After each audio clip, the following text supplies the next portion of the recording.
Sometimes our relationships tend to have an expiry date. We get to a place where they are no longer serving us, and that's okay.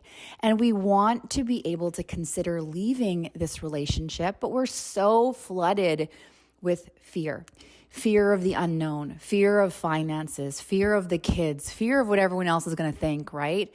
Hello, everyone. My name is Cindy Stibbard. I'm a certified divorce and relationship decision coach, and I am really honored to be here with you on WTF Divorce to be talking about some of those things around thinking about divorce, getting prepared for divorce. You know, as a divorce coach, I want to get one thing clear. In no way am I an advocate of divorce. What I am an advocate for is of healthy, happy, productive, effective, connected relationships. But sometimes our relationships tend to have an expiry date.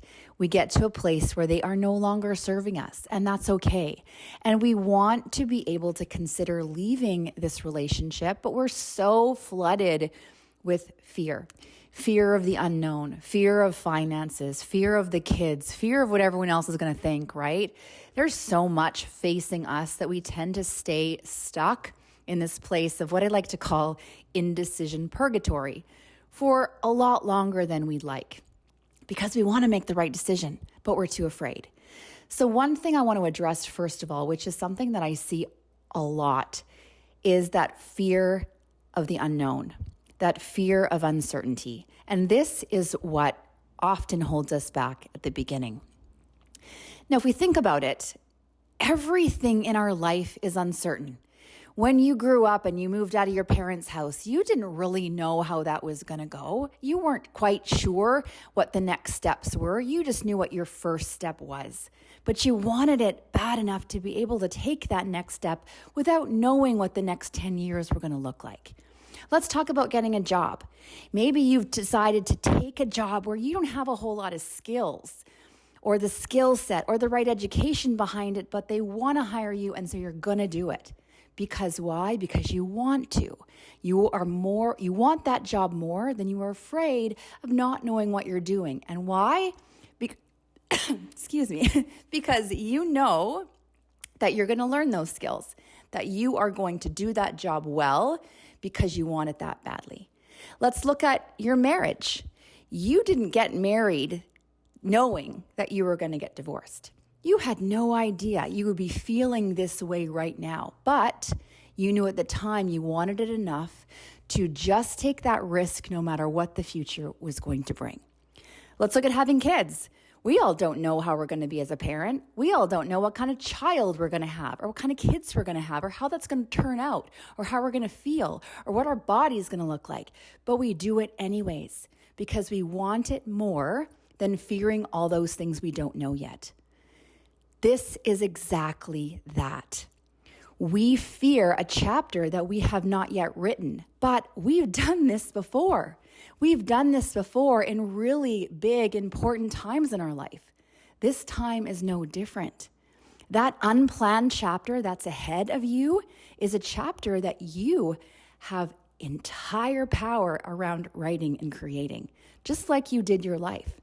But instead of worrying about what the end of that chapter looks 20 years from now, we need to be more passionate about starting it at the beginning, just like everything else. But the key is you have to want your happiness, your fulfilled life, a relationship that's truly authentically built on love, connection, respect. You have to want what you're not getting right now more than you fear what this is going to look like 10, 20 years from now. You have to want to show up for yourself in a better way. You have to want a better life for you, your kids, and your future more than you're scared of what could happen. Because keep in mind too, fear is only a concept. What we fear typically doesn't exist yet. You are worried about something that hasn't even happened. You don't even know if it's going to happen. But we worry about things that keep us stuck based on something that may never happen. But I understand this fear of uncertainty because this is what keeps us where we're at. Maybe our minds are too developed. Maybe by the time we get to be this age, we're overthinking everything. When we were younger, when we wanted something, we did it. This is the same. We knew it was going to affect other people. We knew that there was maybe going to be consequences. We knew that maybe it might not work out, but we believed that it would.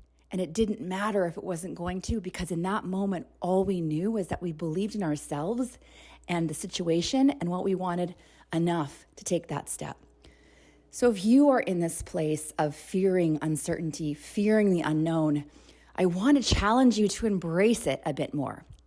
I remember at the beginning of my divorce, I was scared shitless, pardon my French, of the unknown. I was so scared of what I didn't know.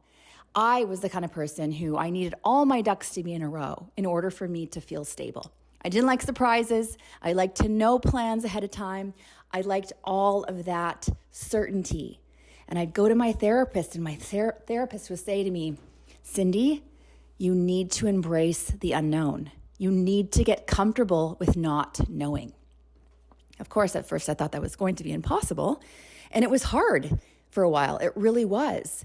But then I had to bring myself back to all those things that I just told you about, that I've done this before, that I've done this many times before, and that I get to create the outcome and where this goes. And this was just like that. And the more I actually embraced the unknown, the more I got excited about my unplanned chapter, the more I got excited about creating my future, about deciding how this was going to go. That although everything in this life is uncertain except for death, I get to be in charge of the new chapter that I create. And now uncertainty feels a lot more comfortable. In fact, sometimes it's exciting because then I get to see what's going to come of this. What direction can I choose to go next? And I want you to try that. I want you to be challenged to see how you can change your relationship with uncertainty, and all the relationships around you will change. If you want help figuring this out, you are not alone. Go to www.ithinkiwantadivorce.com.